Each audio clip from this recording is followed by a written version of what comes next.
Mr. Dent is recognized for 5 minutes to explain his amendment. Thanks, Mr. Chairman. This amendment would strike Section 2111 and similarly would strike other sections of the bill that reference IST or inherently safer technologies.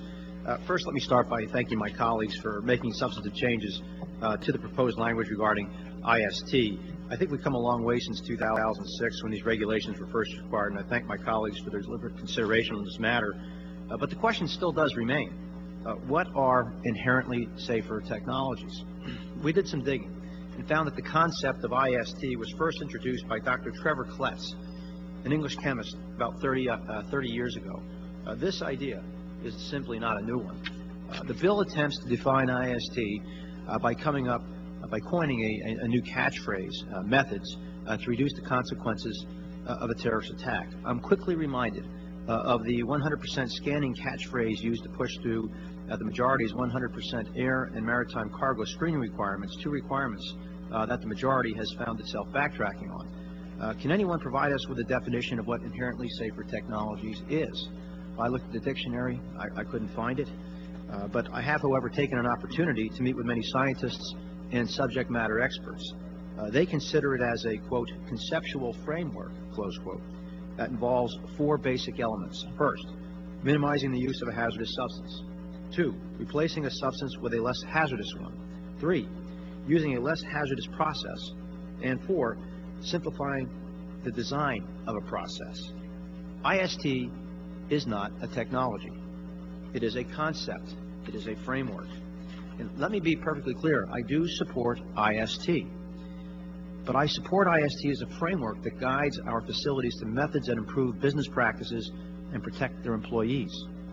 What I cannot support is the government telling these companies if, when, and how to implement such a framework.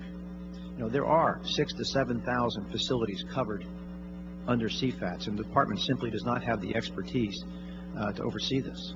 The chair mentioned that the committee's extensive record on this issue. And let me quote one of the expert witnesses called by the majority last Congress. Dr. David Pullum, Director of Compliance at Siegfried USA, stated, quote, inherently safer technology is a concept that the chemical industry invented, and we consider it continuously as we design, modify, and enhance our production processes, close quote.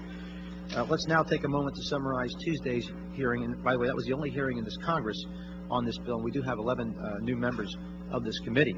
But from Deputy Undersecretary Reidinger, who represents the Obama administration, when I asked how many IST specialists he had on staff, the same question that I asked Secretary Napolitano during our budget hearing, what was his answer? Quote, sir, I think the answer is none, close quote. He has no one on staff to deal with this issue. When I asked Ms. Armstrong, who also testified on the subject of IST, and I asked her what exactly it was, and she demurred, and she stated that, quote, there's enough debate in industry and academia that I can't take a position on that very topic, close quote. These are from the people who are going to be asked to oversee this. Mr. Paul Baldoff from the state of New Jersey's DEP stated clearly that IST assessments were not mandatory in New Jersey except for 45 of the highest risk facilities. Implementation was not mandatory, but the majority of those facilities did it anyway. Marty Durbin of the American Chemistry Council stated unequivocally of IST, quote, we continue to believe that the provision is unnecessary, that the current regulations provide the encouragement, close quote. And by the way, the Obama administration, which many of us are supporting on this issue, wants to extend these regulations by 1 year, these CFATS regulations. We strongly support that. Martin Jefferson, representing the California Ammonium Company, which provides 80% of California with its anhydrous ammonia fertilizer, stated, quote, we believe the requirement for all regulated facilities to assess the use of product substitution as proposed could have a devastating impact on American agriculture, close quote. I think that's what really prompted Ms. Miller's earlier perfecting amendment.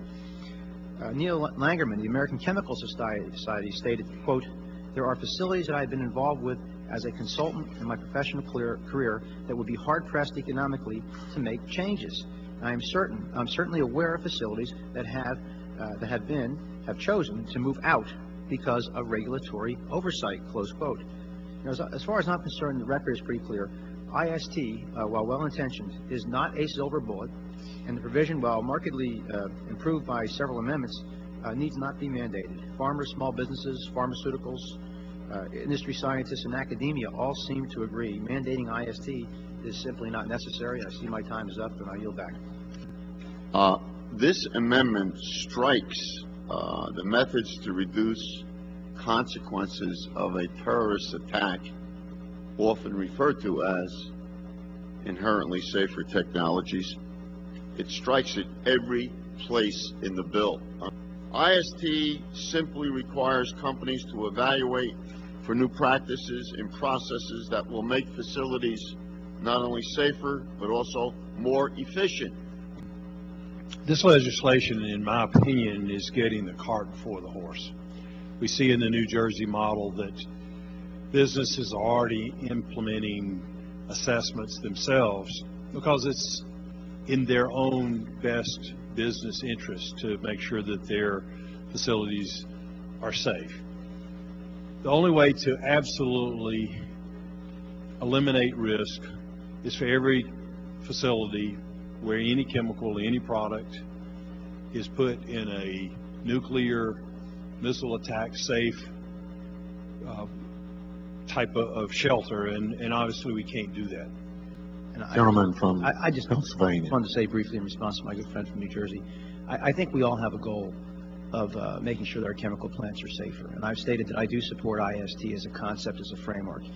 It is an engineering, it's really an engineering process. There is not an off-the-shelf technology that is available. That's the problem here, mandating technologies that may not exist. Mr. Chairman, on that vote, there are 11 yeas and 14 noes. Thank you. The amendment fails.